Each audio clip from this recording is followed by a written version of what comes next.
پام وکړئ د دې ساعت خبرونو ته. د سعودي عربستان، ترکیې او پاکستان ترمنځ د ګډ دفاعي تړون له لاسلیک وروسته ایران او هند پر دغه هوکړې غبرګون ښودلی. ایران ویلي چې دغه کاغذي هوکړه به سعودي عربستان خوندي نه کړي او ریاض باید پر خپلو امنیتي سیاستونو بیا کتنه وکړي. بلخوا د ترکیې د بهرنیو چارو وزیر هاکان فیدان ویلي د دریو هیوادونو ائتلاف دفاعي بڼه لري او تر هغه چې پر یوه غړي برید ونه شي له هېڅ هیواد سره د شخړې نیت نه لري. هند هم ویلي چې د سعودي، ترکیې او پاکستان دفاعي تړون له نږدې څاري. دا ویل ده چې د تړون له مخې پر یوه غړي وسلوال برید پر ټولو غړو هیوادونو برید ګڼل کیږي.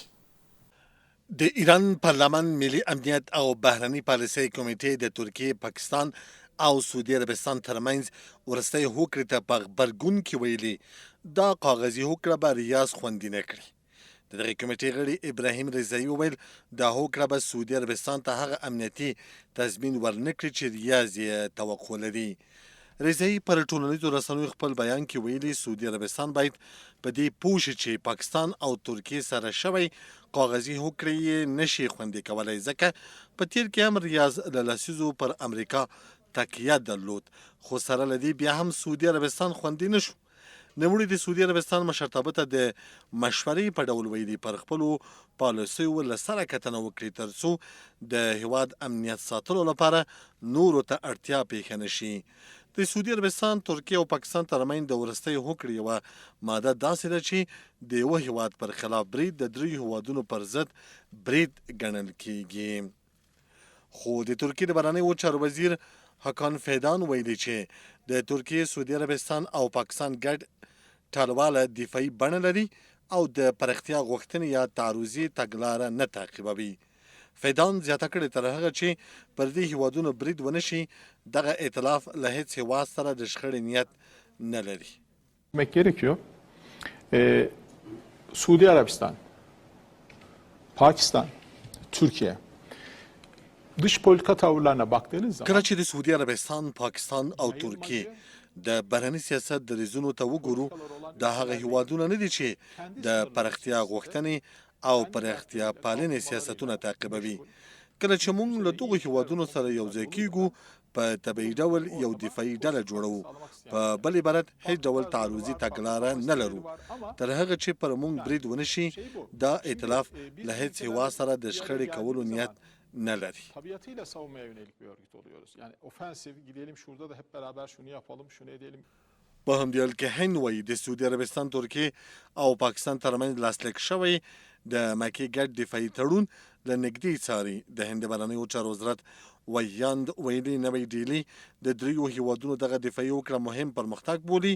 د تړون له مخې پر یوه غړي هیواد وسلوال برید پر ټولو غړو هیوادونو برید ګڼل کیږي. دغه تړون د جمعې په ورځ په مکه کې د سعودي، ترکیې او پاکستان د مشرانو د غونډې پر مهال لاسلیک شو. هند وایي د تړون په اړه به د نوو معلوماتو له ترلاسه کېدو سره له رسنیو سره شریک کړي. حکومت د رسنیو په هنداره کې د پروګرام په دوام د اسلامي امارت ویان ذبیح الله مجاهد نن د مخابراتو او ټکنالوژۍ، اقتصاد، کار او ټولنیزو چارو وزارتونو، پاسپورت ریاست، د احصایې او معلوماتو ادارې، کابل ښاروالۍ او افغان پوسټ دولتي شرکت د مهمو لاسته راوړنو په اړه معلومات وړاندې کړل. د اسلامي امارت ویان په دې غونډه کې وویل 350 مخابراتي انتنونه فعال شوي او د فایبر نوري شبکې 851 کیلومتره پراختیا ورکړل شوې ده. د نوموړي په وینا له 800,000 څخه ډېر پاسپورتونه او 2 میلیونه برېښنایي تذکرې ویشل شوي دي. مجاهد زیاته کړې چې د کورنیو او بهرنیو بنسټونو فعالیتونو په هیواد کې د 140,000 کسانو لپاره د کار زمینه هم برابره کړې ده. حکومت د مطبوعاتو په هنداره کې د دې پروګرام په دوام نن د مخابراتو او معلوماتي ټکنالوژۍ وزارت، اقتصاد وزارت، د کار او ټولنیزو چارو وزارت، د پاسپورت ریاست، د احصایې او معلوماتو ادارې، د کابل ښاروالۍ او د افغان پوسټ دولتي شرکت د مهمو لاسته راوړنو په اړه معلومات وړاندې شو. د اسلامي امارت ویان ذبیح الله مجاهد لومړی د مخابراتو او معلوماتي ټکنالوژي وزارت د لاسته راوړنو په اړه خبرې وکړې. نوموړي وویل په محرومو سیمو کې د مخابراتي خدمتونو د پراختیا په موخه 350 مخابراتي انتنونه فعال شوي دي او د 150 نورو مخابراتي انتنونو د جوړولو او فعالولو چارې هم روانې دي. همدارنګه د هیواد د مخابراتي زیربناوو د پراختیا او پیاوړتیا په موخه د هیواد په بیلابیلو سیمو کې له 850 کیلومترو څخه زیات نوري فایبر شبکه غځول شوې ده. په 1440 هجري قمري کال کې په هیواد کې د مخابراتي زیربناوو د جوړولو او پراختیا په موخه په بیلابیلو سیمو کې 851 کیلومتره انټرنیټي شبکه غځول شوې او د مخابراتي شرکتونو د کیفیت او ظرفیت د لوړولو لپاره د ای بند فریکونسي مخابراتي او انټرنیټي شرکتونو ته توزیع شوې ده. همدارنګه د مخابراتي شرکتونو انټرنیټي خدمتونو وړاندې کوونکو او د اترا ادارې د پراختیایي بودیجې په مرسته په ټول هیواد کې 2932 مخابراتي ټاورونه جوړ شوي چې د مخابراتي او انټرنیټي خدمتونو د پراختیا لپاره استفاده وشي. د روان هجري لمریز کال په ترڅ کې د اقتصاد وزارت هغو 4 کورنیو او 2 بهرنیو بنسټونو ته چې د ټولنیزو چارو، روغتیا، کرنې، پوهنې او بشري مرستو په برخو کې فعالیت کوي د فعالیت جوازونه ورکړي دي. دغه کورنیو بهرنیو غیر اماراتي بنسټونو د فعالیتونو په پایله کې په هیواد کې شاوخوا 140 کسانو ته د کار زمینه برابر شوې ده. د اسلامي امارت ویان همدارنګه وویل چې تر 800 ډیر عادي سوداګریز او تحصیلي پاسپورتونه هم غوښتونکو ته ویشل شوي دي. په 1440 هجري قمري کال کې ټول ټال 650,000 او 860 عادي پاسپورتونه، 3,000 او 345 سوداګریز پاسپورتونه او 512 تحصیلي پاسپورتونه غوښتونکو ته ویشل شوي. همدارنګه په همدې موده کې د 14,911 بهرنیو وګړو ویزې تمدید شوي.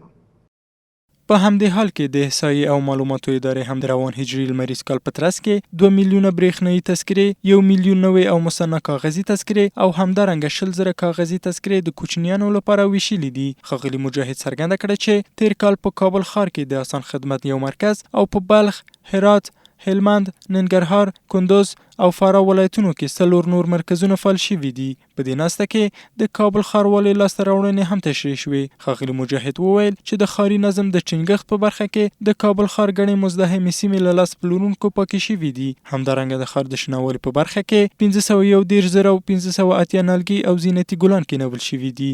سربیره پر دې د کابل ښار په بیلابیلو سیمو کې د اوبو لګولو سیستم د نصبولو چارې هم بشپړې شوي دي. سال 1447 هجری قمری به منظور تنظیم بازارها و نظم شهری ساحات مزدحم شهر کابل از وجود دستفروشان پاک شده است. برای 13,970 اصناف مختلف در نواحی 22 شهر کابل اجازه فعالیت صادر شده. 3,933 اصناف بدون مجوز صنفی در شهر کابل شناسایی و فعالیت 4,884 اصناف به نسبت تخلف از نقطنامه ها موقتا مسدود و توصیه های لازم به آنان ارائه شده است. له بلې خوا د کار او ټولنیزو چارو وزارت د روان هجري لمریز کال په ترڅ کې د کورنیو او بهرنیو اتباعو لپاره ټول 2,919 د کار جوازونه ویشلي دي. همدارنګه د بازار د اړتیاو له مخې 15,355 کسانو ته د کار زده کوونکو په توګه د یاد وزارت او اړوندو ادارو په همکارۍ مسلکي او حرفوي زده کړې وړاندې شوي دي. د روان هجري لمریز کال په ترڅ کې د افغان پوسټ دولتي شرکت هم په هیواد کې له 5,28,000 څخه زیاتې مراسلاتي او له هیواد بهر 5,853 بستې لیږدولې دي. سربیره پر دې د غوره خدمتونو د وړاندې کولو او مراجعینو ته د اړینو اسانتیاو د برابرولو په موخه د عادي او عاجلو خدمتونو لپاره د مراجعینو د خدمتونو مرکز هم جوړ شوی دی. زابل کې د کورنیو تولیداتو لاسي صنایعو او وچې میوو 3 ورځنی نندارتون پرانستل شو.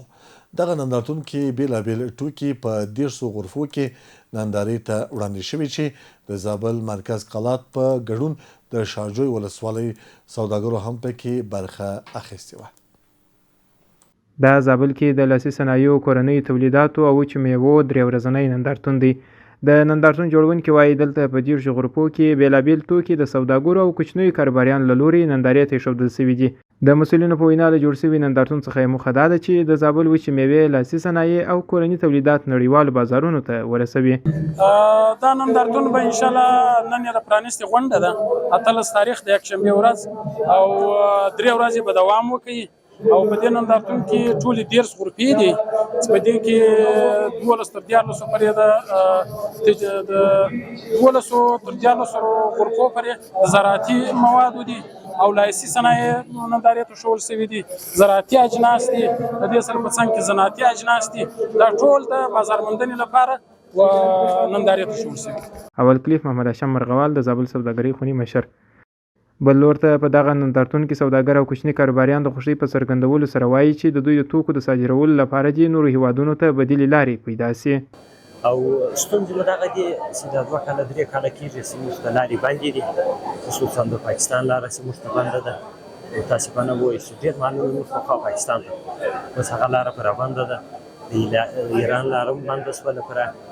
دا ویزو مشکلات دي. دا خو ډېر تاثیر لري. دا به خارجي هیوادونه یې ویني. دا خپله په افغانستان کې کوم ولایتونه دي هغو ته دا معلومېږي چې زابل ولایت کې دا وچې میوې شته. زموږ لپاره داسې نندارتون فعاله کړی دی چې هغه کې د زابل ولس راځي، حتی مېلمانه راځي د نورو ولایتو څخه.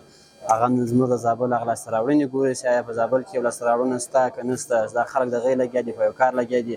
نن به دوی په خپله په ژوندۍ بڼه زموږ لاسته راوړنې وویني چې آیا زابل ولس یو کار کړی دی که نه دی کړی. په دې نندارتون کې د مرکز کلا سربیره د شاجوی ولسوالۍ سوداګرو هم برخه اخیستې چې خپل بېلابېل توکي نندارې ته وړاندې کړي دي. د یک چلسونو قدرمنو او معزز لیدونکو زما خبري سرویس په همدې ځای پای ته ورسید. تر بیا ښې چارې.